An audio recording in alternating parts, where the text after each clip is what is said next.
video, I'm going to briefly explain the writing systems of Japanese. Just as a note, I'll be making other videos on these, going into each one in more depth. The Hiragana one is already up, but today we're just kind of going to go over the basics for people who are not already familiar with Japanese and they're kind of looking at them like, when do I use this? When do I use that? Okay, you probably already noticed Japanese doesn't use the Roman alphabet for writing. Below, I'll go over the 3 alphabets, and keep in mind, I'm calling them alphabets here just because it's familiar for English speakers. They're writing systems, they're not like the alphabet, but for now, that is how we're going to refer to them, as well as some basic information regarding learning the Japanese language. I'm really sorry if my throat is like crackling at all or anything like that. I actually recorded this video and realized I didn't have the microphone on and wanted to cry. So there we go. About 1,000 years ago in Japan, people wrote using Chinese characters called kanji. But kanji was hard to learn and took a long time to write, so people wanted an easier way to write Japanese words. Japanese monks and scholars began to create simpler characters by taking parts of kanji. They developed a new script called Hiragana. I'm pretty sure this flowed so much better the first time. My throat hurts so much more now.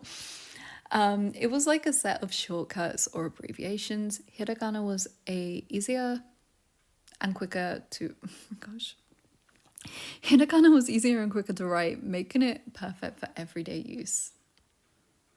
At first, hiragana was mostly used by women. Men still used kanji for official documents.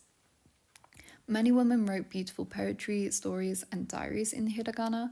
One famous example is the Tales of Genji, written by a woman named Murasaki Shikibu.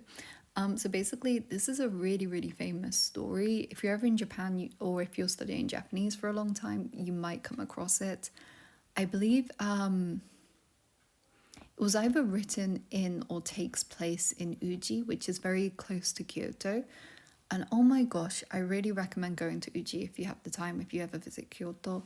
It's like, keep in mind, I'm just going to end up swapping between English and Japanese pronunciations here.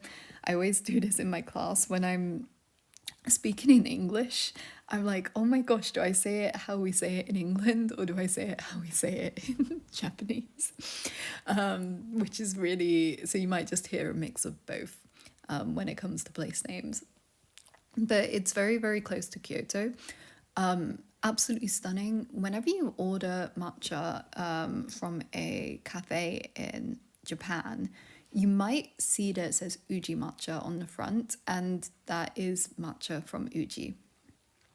I believe, I mean, actually having said that, I've never looked into it, but Uji is a town or a city. I believe it's considered a city close to Kyoto, but it's not enormous or anything like that. Absolutely stunning place, so pretty, so quiet, so quaint, and it's famous for its matcha. So that is what that is. That's what Uji matcha is. Really worth the visit. Just to kind of get away from maybe the hustle and bustle of Osaka or Osaka. I'm like, what do I call it? Osaka. Let's call it Osaka here. Osaka or Kyoto. Not that Kyoto is super busy. Some areas are. But I would say Uji is kind of like the lesser visited place. Still touristy. Tons and tons and tons of matcha places. I actually found most of the tourists there were like school kids, just kind of like on school trips and things like that. So that's mainly what the tourism was when I went. But really, really, really recommend it. And so yeah, you'll see a museum. There's a museum in Uji dedicated to this story. Really famous. Over time, everyone saw how useful hiragana was, and it became popular with both men and women. Around the same time, and when I say around the same time, I mean about 1,000 years ago, give or take 100 years. It was we're talking about very large periods of time here, so not like within a couple of days, within a couple of months, just sometime around 1,000 years ago. Japanese monks were busy studying Buddhist texts, which were written in Chinese characters. To help them read and understand these texts, the monks started using parts of Chinese characters to create a simpler script. This new script was called Katakana. Because basically at this point, Chinese, Mandarin, and Japanese were different languages, but they were using the same writing system, which just didn't always work perfectly. So they needed to kind of like figure out how the kanji, the Chinese symbols, were pronounced sometimes, and then they had to make notes of it. Katakana was made by taking small sections of complex Chinese characters. It was like abbreviating, it was like creating a set of shortcuts or like abbreviations. So they just like took the complicated characters, cut them down, stripped them down to the minimum, and used them to create like an alphabet. Again, referring to it as an alphabet because that gives you a good understanding if you're an English speaker. They basically just made something that was letters, so they knew how everything was pronounced. Because kanji are symbols, they don't have like a set pronunciation. They kind of do, maybe back then they might have, but yeah, there's thousands of them, and you need to learn how they are all pronounced. Originally, katakana was used by the monks and scholars in the margins of Chinese texts to show how to pronounce the Chinese characters in Japanese. You'll see something very similar when you're learning kanji. They'll often have the pronunciation above, especially in beginners' books, because you also need to learn how to pronounce these characters. Like a pronunciation guide, over time it became useful for other purposes too. While hiragana became popular for everyday writing and literary works, katakana found its niche in a different area. It was used for writing foreign words, it still is, technical and scientific terms, and sometimes for emphasis, much like italics. So you'll occasionally see it for these uses. The main one here is writing foreign words. You probably won't use it in any other way for a long time. While hiragana and katakana were created to simplify writing, kanji remained because it adds depth and precision to the language. So basically, they didn't get rid of kanji. They still decided to keep kanji. You'll notice if you have ever studied Korean or if you know anything about Korean, they were kind of in the same situation as Japanese, where they needed to adapt the Chinese characters for their language. But so Korean made its own alphabet, and again, we're just calling it an alphabet. But they decided to drop the Chinese symbols because they had like a nice, simple, sleek alphabet, and they were like, it has spaces in, so it made it quite easy to read. And they were just like, you know what, we don't need Chinese symbols anymore. We have a writing system. Japanese kind of went for the same idea, or not like the same idea. They didn't discuss this like, yeah, we're just going to make our own alphabets. But they went down a similar route. But they kind of went for more, you know what, we like kanji, they have cultural significance, historical significance. We're going to keep kanji, but we're going to add some extra characters. We're going to add the hiragana and the katakana. So now we have an extra 80 characters to learn. I say that as if it's a bad thing. It is a good thing. You can write absolutely everything you need to in hiragana. So like it said earlier, all the women were able to write in hiragana. They weren't really taught the complex kanji writing system at that time, but they did have this new simple writing system called hiragana, where you could write everything that you might want to write in kanji, but easier. So yeah, they just kind of like kept all of it and merged them all into usage. Okay, let's see what we are working with. Hiragana are the equivalent. So hiragana, let's just highlight it. Hiragana are the equivalent of an alphabet in Japanese. There are 46 primary characters and a few dozen variations. So once you learn the 46 main characters, you'll notice there's a few more characters. They all kind of stem from the main characters. So once you have the main characters down, it makes these new characters or these other characters easier. Everything in Japanese I think I said that weird. Everything in Japanese can be written in hiragana, yet not everything is. So hiragana is the only writing system in Japanese that that can be used to write absolutely everything. The other two, you can't, there's not enough kanji for every single word. Katakana, that would just be weird because it's literally only used in a few situations, but hiragana can write everything. Once you know how to write hiragana, you can technically write any sentence, and a Japanese person would be able to understand it and read it. It would look very strange to write a complex sentence in only hiragana without the kanji, but it would make sense. Hiragana are simple, rounded characters, as hiragana is a phonetic alphabet. Each character represents a sound. Katakana. Katakana are primarily used for loan words. For example, words borrowed from English. I would say they're most commonly borrowed from English. Word that is introduced, that is the word, introduced earlier on is arubaito. Maybe I'm done for today. Is arubaito, which means part-time job, and it stems from German. So it can also be used to emphasize a word, generally used for loan words. 46 plus variants. They're known for their simple pointy characteristics. Each character represents a sound. Kanji originated from China. There are thousands of kanji, and they generally look more complex than katakana and hiragana. I'm just going to make a note now.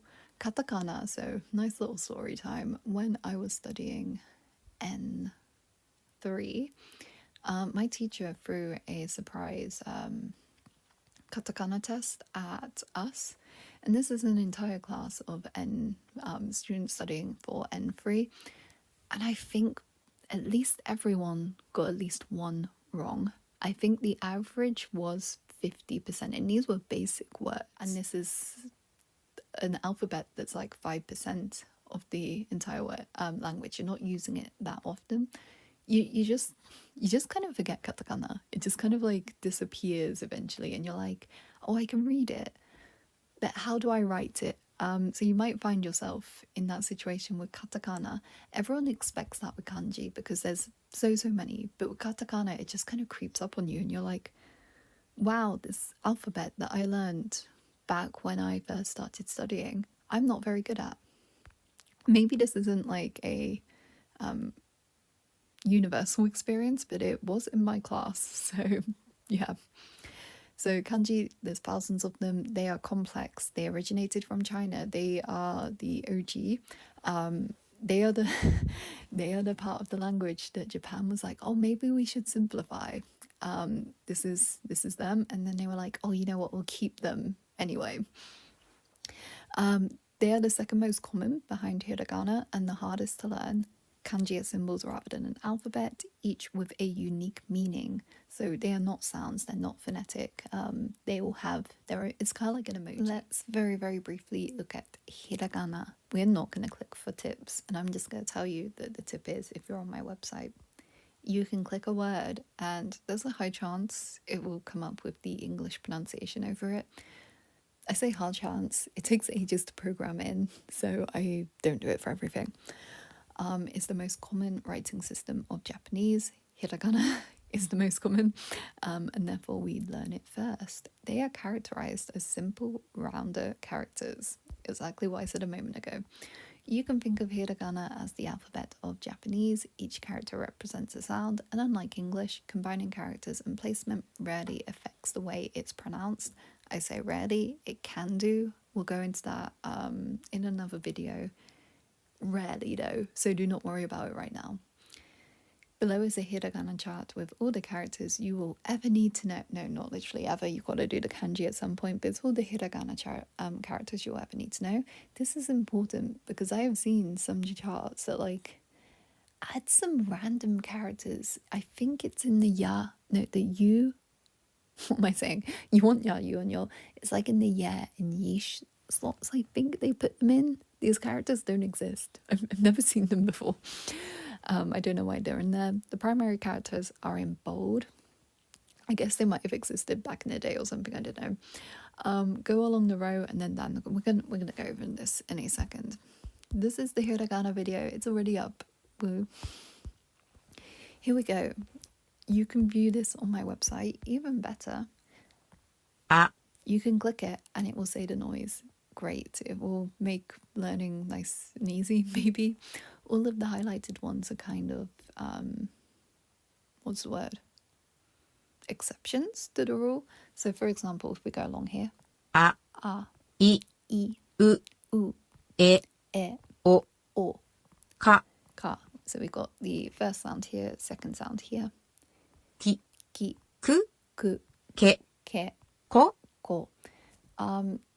さ Sa, し shi. So it's not si, it's shi. Su, せ se, そ so, た ta, ち chi, no ti, chi, つ tsu, て te, と to, な na, に ni, ぬ nu, ね ne, の no, は ha, ひ hi, ふ fu, え he, ほ ho, ま ma, み mi, む mu, め me, も mo, や ya, ゆ you. よ I think it's in these slots here. I occasionally see a character. I'm sure there's a reason for it. I don't think someone's just randomly put like fake characters in, but they're not used. ら La, り li, る lu, れ re, ろ ro. This one is kind of like an R/L sound. You'll probably think you're saying it right and then say it wrong, and then think you're saying it wrong and then say it right for like a good few months, unless you're used to this sound, in which case, congratulations. You have like skipped one of the hardest parts. わ Wa. This character here, お or, not war. It's never going to be war. Or. ん And then we have our like not in bold exceptions, not exceptions, like extras. I don't know. They all come from the original ones here in bold. So this G line is from K, just with 2 extra little dashes. が Ga, ぎ gi, ぐ gu, げ ge. ご Z is from S, ざ za, じじ G, ず zu, ぜ ze, ぞ zo, だ da, じ ji, ず zu, で de, ど do. じじ These are both G. You're probably going to be using G. this top one, Z, the one in the Z column. ば Ba, び bi, ぶ bu, べ be, ぼ bo, ぱ pa, ぴ pi, ぷ pu, ぺ pe, ぽ po. D is from T. B and P are both from the H column. B has the 2 dashes. P has the little circle. This section here, A, U, O, all comes from this column here. Everything apart from the first character E that can't do anything, all the rest can, apart from Y and W and this little N on its own. They'll have a little extra set of characters that stem from here and adding a small ya, you, or yo. きゃ Kya, きゅ kyu, きょ kyo, しゃ sha, しゅ shu, しょ sho, ちゃ cha, ちゅ chu, ちょ cho, にゃ nya, みゅ nyu, みょ nyo, ひや hya, ひゆ hyu. みよ That one for some reason sounds like it's saying myo, and I'm assuming I just put the wrong audio sound on it, so I'll fix that. みや Mya, みゆ mu, みよ myo. みよ Yes. りや Ya, りゆ yu, りよ ryo. And then this is the exact same happening down here, just with these few. ぎゃ Gya, ぎゅ gyu, ぎよ gyo. Ignore my pronunciation if it's really bad. My throat is dying. じゃ Ja, じゅ ju, じょ jo, じゃ ja. This is also, we just pretend this little row here does not exist. びや Bia, びゆ biu, びよ bio, ぴや pia, ぴゅ pew, pew, pew. ぴよ Let's go look at katakana. Katakana, I'm not actually going to go through all of these again because the sounds are the exact same, and I think my throat will cry if I try. Katakana are another alphabet used in Japanese. You might have already noticed that the katakana characters are the same sounds as the hiragana characters. All that's different is the character itself and the use. So katakana is generally writing foreign words and emphasis similar to using italics. We have a little sentence here with an example with actually all of them. So we have kanji word, watashi, wa hiragana, igirisu is British, jin is person, des is slash am slash are.